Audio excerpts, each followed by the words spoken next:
Greetings, fellow Whovians. Well, today we're going to be looking at a story that introduces both the new companion and the villainous master. And that story is Terror of the Autons. Here we go. The master arrives on Earth and steals the sole surviving Nestine energy unit from the National Space Museum. He then hijacks the Beacon Hill radio telescope, which uses as a bridgehead to channel energy into the surviving Nestine unit, and kidnaps Professor Phillips, one of the Ministry of Technology's research scientists. Reports of the theft and the sabotage at the radio telescope facility bring the Doctor, his new assistant Joe Grant, and Brigadier Lethbridge Stewart to investigate. At Beacon Hill, the Doctor encounters fellow Time Lord, who warns him that his old enemy, the Master, is on Earth and will certainly try to kill him. The Doctor then identifies and successfully neutralizes the booby trap which the Master had left behind at the radio telescope. Phew!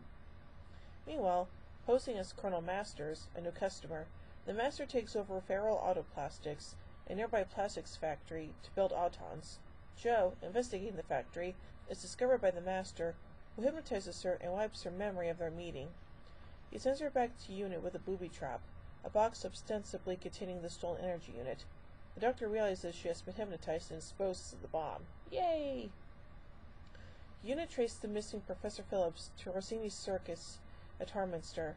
The Doctor visits the circus, where he is captured by Rossini, but freed by Joe, who has followed him there against orders. The Doctor removes something from the Master's TARDIS, but is attacked by Rossini and his men. Rescued by two policemen, the Doctor becomes suspicious and unmasks one of the officers as an Auton. Fleeing from the Autons, the Doctor and Joe hide in a quarry until the Brigadier and Captain Mike Yates arrive. A firefight breaks out between the two soldiers and the Autons, enabling the Doctor's party to escape. Yay! Meanwhile, a larger group of Autons, disguised in weird carnival masks, are touring the country handing out free plastic daffodils to the public. Soon deaths from asphyxiation, shock, and heart failure, in other words, with no satisfactory explanation, are being reported all across the country. Ugh. The Master, meanwhile, infiltrates unit headquarters disguised as a telephone engineer and installs an extra-long telephone flex in the Doctor's laboratory.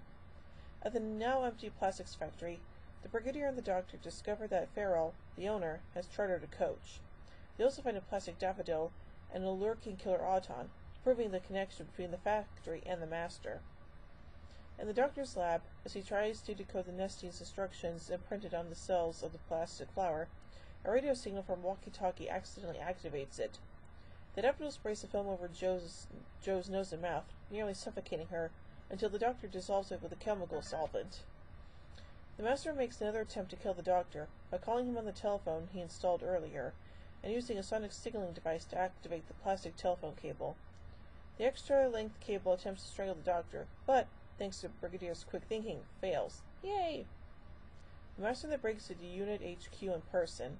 As a bargaining counter, the Doctor reveals that he has possession of the Master's dematerialization circuit and threatens to destroy it, but he is foiled by the presence of Joe, who the Master takes as a hostage.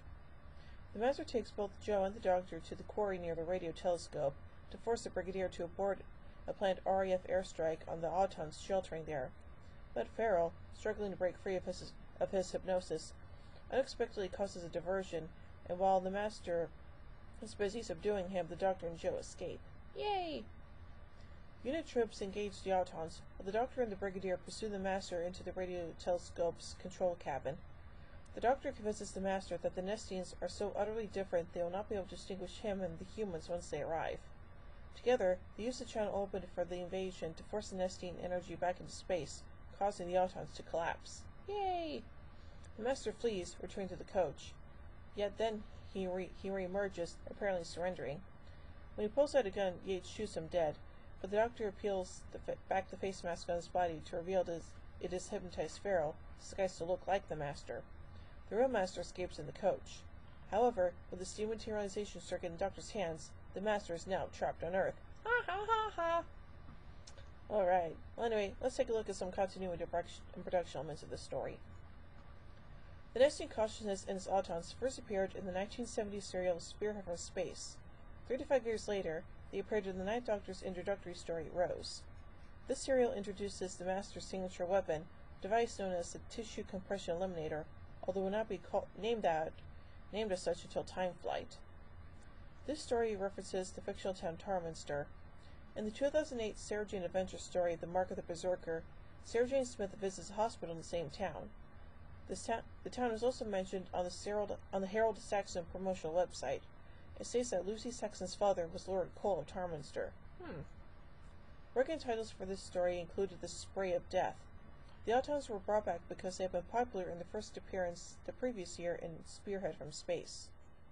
For the new season, producer Barry Letts and script editor Terrence Dix wanted to add new characters. They thought about how the Brigadier was like Dr. Watson to the Dr. Sherlock Holmes, and decided to devise a new character, the Master, to emulate Moriarty. The Master was meant to specifically contrast with Pertwee's Doctor. The Doctor was authoritative while the Master was charming, though he used that for an evil purpose.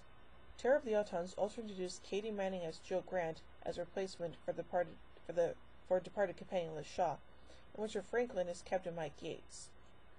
The scene at the start of episode 3, where an Auton is hit by a car and tumbles off a cliff, was quite real. Danny Powell was driving the vehicle in place of actor Richard Franklin, and stuntman Terry Walsh, playing the Auton, fell further down the slope than intended, being injured in the mishap. He nevertheless got back to his feet in the same take as planned. Les requested that a sequence near the story's ending, in which he yells to the Doctor, "We've got him now!" be reshot because Franklin's performance was too over the top. Franklin was grateful for this.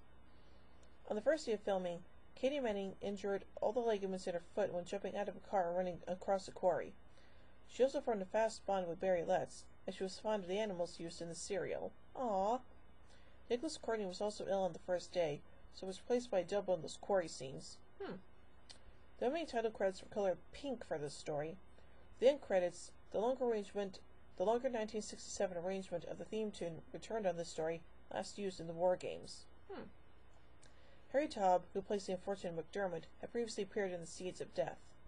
Michael Wisher, young Rick Sparrow, had also done accredited voice work on Seeds, and had previously appeared in The Ambassadors of Death as the TV news anchorman, and later Carnival of Monsters as the Machiavellian politician Kallik.